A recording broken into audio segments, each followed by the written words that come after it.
the duties of my present position, and of all others I may hereafter hold and of all others I may hereafter hold under the Republic of the Philippines, under the Republic of the Philippines, that I will support and defend the Constitution of the Philippines, that I will support and defend the Constitution of the Philippines, that I will bear true faith and allegiance to the same, that I will bear true faith and allegiance to the same, that I will obey the laws, that I will obey the laws, legal orders, and decrees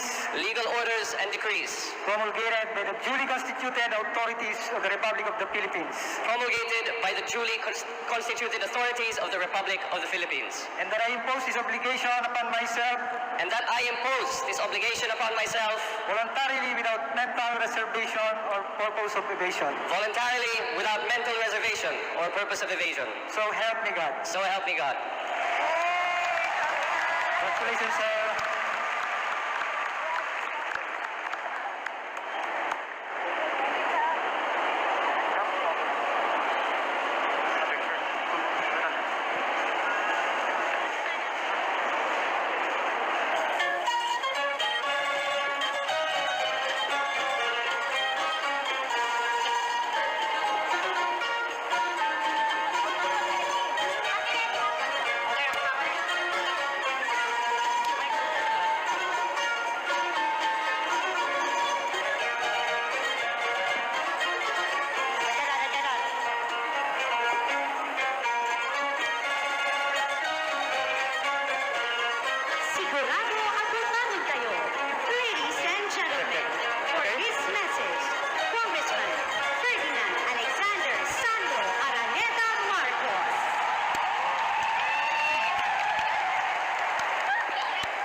Namely, Senator Imee Marcos, Governor Matthew Marcos Manotoc, my seatmate, Congressman Angelo Marcos Barba, Vice Governor Cecilia Araneta Marcos, to the Sangguniang Panlalawigan of the 1st and 2nd District, City and Municipal Mayors na imbag nga malendayo amin na po.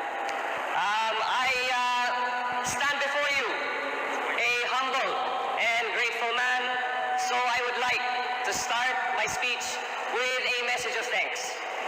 Thank you first to my family, whom could not make it today due to impending certain presidential inauguration in 3 days' time.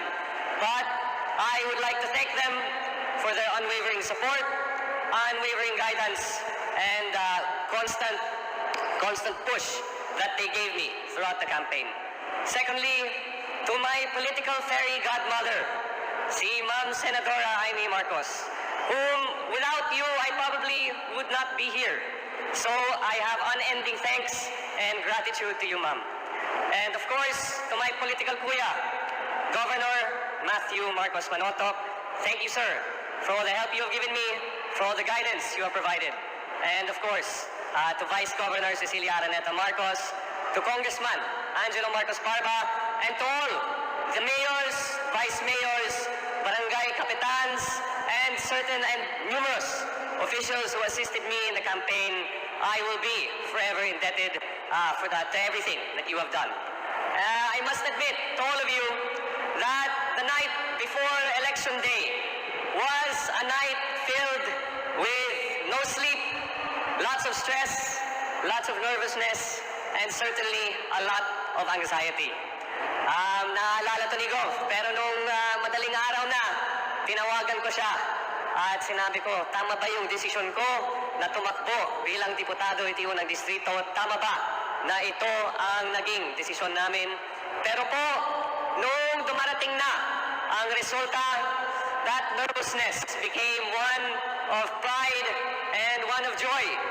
Not only because I was able to garner 105,000 votes, but because I became the first Marcos to run in the 1st District of Ilocos Norte and emerge victorious. But me becoming Congressman of the 1st District means that we must now tackle the problems that face us not only in Ilocos Norte, but in the entire country. We face an economy that is ridden with rising prices, inflation, higher gas prices due to a war which we cannot control. But despite this tall order, I promise all of you here, to all my kakailian, that as your first district representative, I will bring pride to Ilocos Norte within the House of Representatives. I have made sure that despite not officially taking office, that we have to hit the ground running. I am sure, and I'm sure it has to be said, that despite being the Congressman of the 1st District, also being the soon-to-be presidential son, is not without its tall expectations and big demands. So I have met with the necessary agencies to make sure that once I assume office, that we will hit the ground running and that we have numerous projects in place. I have made sure with whatever budget is left for this year that we have programs that we can implement, namely the installation